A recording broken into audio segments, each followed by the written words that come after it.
İmamzadə Ziyarətgah kompleksi təxminən Gəncədən 7 kilometr aralıqda yerləşir, şəhərin şimal tərəfindədir və Gəncə çayının sağ tərəfinə düşür. İmamzadə türbəsi təxminən 8-ci əsrdə inşa edilibdir.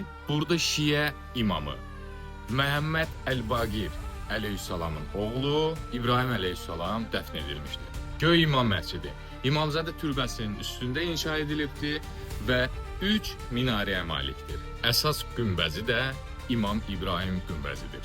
Tavanlarda yer alan Tovuz quşu təsvirləri Şiə İslamında əbədi həyat deməkdir.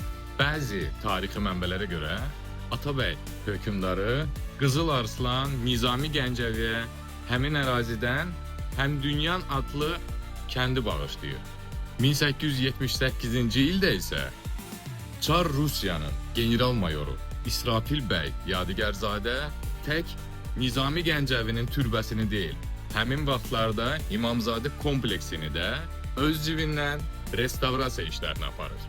Və ən əsası, İmamzadə kompleksi tək dini bir ziyarətgah deyil, həm də turistlərə açıq bir məkandır və içində namazgah, ziyarət zalı və 500 avtomobillik bir avtodayanacağı mövcuddur. Sağ olun.